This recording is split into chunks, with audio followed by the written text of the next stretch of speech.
ኢየሱስ የሚለውን ስም ያመጣው ማን ነው? ገብርኤል ነው። አንዳንድ ሰዎች ገብርኤልን አሁን ያመጡ ስናከብር ኢየሱስን አታውቁትም ይላሉ። ደግሞ ለገብርኤል ኢየሱስን እንዲያስተዋውቁት ማለት ነው።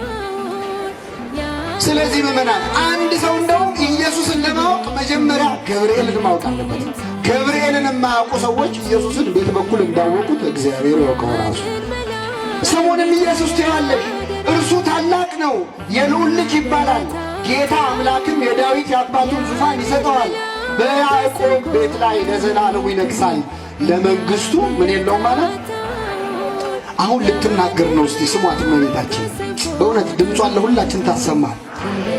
ጸጥ ብላ ሰማችሁ። ገብርኤል መጥቶ ሰላም ሲላት ሲያመሰግናት አሁን ልትናገር ነው። ተናግሮ የማያውቅ ሰው እኮ የሚናገረው ነው ሲበስበት። ትወልጃለች ሲላት ምን አለች? ወንድ ስለማላውቅ ይህ እንዴት ይሆናል አለች። ምን ስለማላውቅ? እመቤታችን ወንድ የሚባል አይታታውቅም። ቅዱስ ዮሴፍ ወንድ ነው ሴት ነው? ታዲያ ወንድ ካህናት ያሳደጓት ወንዶች ናቸው። ምን ማለት ነው? ወንድ ስለማላውቅ። አግብቶ ወልዶ የመኖር ሐሳብ በድንግል ማርያም ልብ ውስጥ አልነበረም። እምኀበአይቴ ረከብኮ ዘከመዝ ብስራተ ዘእንበለ ዘር ምድር ቶተ ወዘእንበለ ምድር ድንግል ጽንሰተ። ሊቃውንት ሲያብራሩት ይህን ዜና ኬታ መጣው? መሬት ላይ ዘር ሳይዘራ ይበቅላል የሚል ዜና፣ ሴት ሳታገባ ትወልዳለች የሚል ዜና ኬታ መጣው ማለቷ ነው ይላል። እንዴት ይሆንልኛል ወንድ ስለማላውቃለች?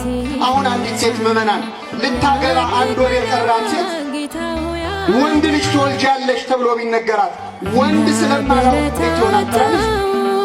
የልጁ ስሙ ማን ነው ነው የምትለው አይደል? እንደ አመጋገቡ እንዴት ነው ነው የምትለው? የሶምሶን እናት እንዳለች። እመቤታችን ግን አግብቶ ወልዶ የመኖር ሐሳብ አልነበራት።